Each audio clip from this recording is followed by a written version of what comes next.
Bon ben, comme vous savez, j'ai perdu ces élections. J'ai perdu à 1000 voix près. Je dois souligner que c'est ma première participation à une élection sur mon nom. Et je vous avoue que je suis tout à fait satisfait d'avoir recueilli un nombre de voix très élevé, puisque je totalise plus de 10 000 voix sur l'ensemble de la circonscription. Concernant les résultats eux-mêmes, j'avais une dynamique de premier tour qui s'est poursuivie pendant le second tour. Malheureusement, quand on regarde les résultats, je constate deux choses. D'une part, c'est que en regardant les résultats par commune, je constate que dans certaines communes, les voix qui se sont présentées, qui se sont portées d'abord sur la candidature du candidat qui représentait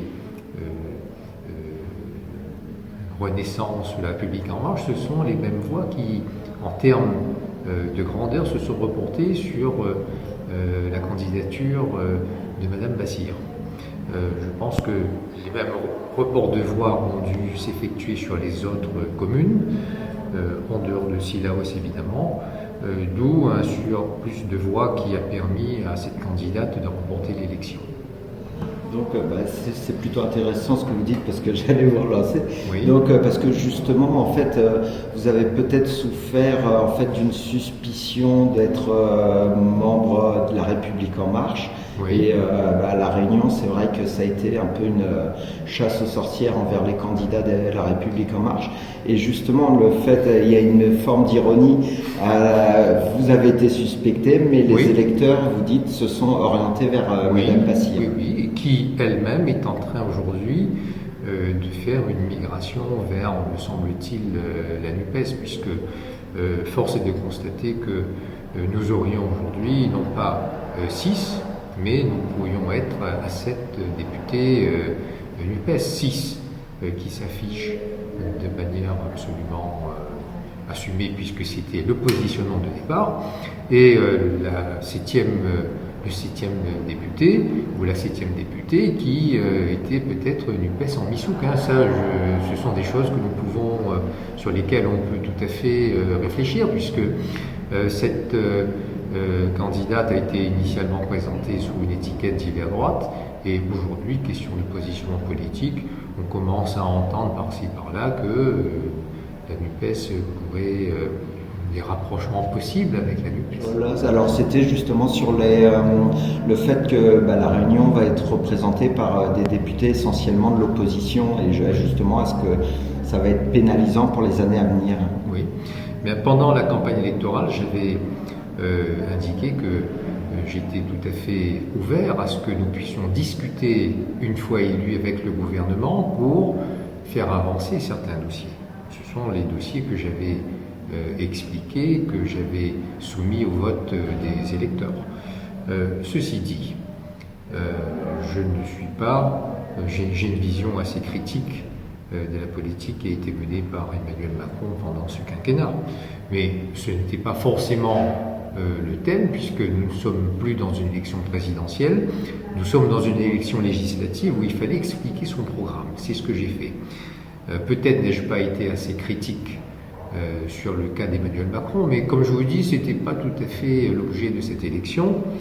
Et concernant la politique nationale, je dois vous dire que quand on regarde le résultat, c'est un véritable foutoir. Pour connaître le fonctionnement de l'Assemblée nationale, je ne vois pas comment les choses peuvent avancer. Nous avons connu auparavant des cohabitations et même des situations où la majorité était très courte, mais aujourd'hui, entre la majorité qu'a en nombre de sièges le groupe qui représente le président de la République, le nombre de sièges est beaucoup trop large par rapport à la majorité absolue pour qu'on puisse faire quelque chose qui soit cohérent.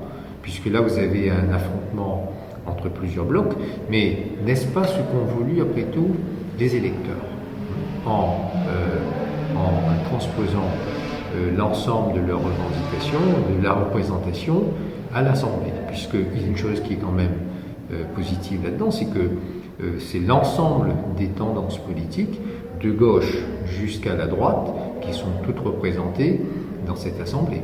Maintenant, est-ce qu'elle peut être en état de fonctionner? C'est une autre question. Parce que justement, vous évoquiez pouvoir discuter avec le président de la République et maintenant, lui avec va le être gouvernement, avec le gouvernement, effectivement. Oui. Et justement, le gouvernement, maintenant, vu la situation actuelle, va devoir justement être plus dans cette démarche d'écoute envers toutes les tendances politiques représentées à l'Assemblée. Je n'en suis pas très certain. Je pense plutôt que ça va être un combat de plusieurs blocs les uns contre les autres. Et là-dedans, les Français, tout comme les Réunionnais, n'ont rien à gagner. Donc, est-ce que l'étiquette être fils d'eux n'a pas été trop lourde à porter durant cette campagne? Pas du tout. Ce que je vois dans les résultats, ce n'est pas du tout l'étiquette de fils d'eux. Je vois l'adhésion à un programme.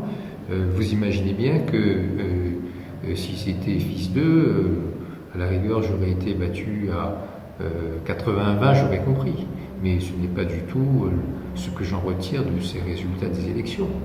Pas du tout. J'avais déjà dit à l'issue du premier tour qu'il ne suffit pas d'être le fils d'eux. Et je suis dans cette logique-là, à savoir que certes, ça a été un argument de campagne contre ma candidature, mais sur le terrain, c'est pas du tout ce que j'ai ressenti. Donc, d'ailleurs, le nombre de voix, je reviens sur ce que je disais tout à l'heure, le nombre de voix que j'ai récolté, pensez-vous que ce thème est réellement emporté ou pas? Puisque mon adversaire ne remporte l'élection que de 1000 voix de plus. Sur un taux d'abstention très élevé d'ailleurs. Et pour vous, quelle va être la suite pour votre carrière politique? Ou bien, ce que j'ai, au cours de cette campagne, nous avons posé avec nos partenaires de Cilaos et de Saint-Louis les bases d'un programme, évidemment avec ceux du Tampon. J'ai constaté que ce programme avait l'écho d'une grande partie des électeurs et qu'il faudra poursuivre parce que ce que je crains là par rapport à la composition de l'Assemblée nationale, c'est que nous soyons dans une situation de blocage. Or, l'urgence sociale est toujours persistante et les sujets qui impactent notre avenir, je crains qu'on prenne du retard.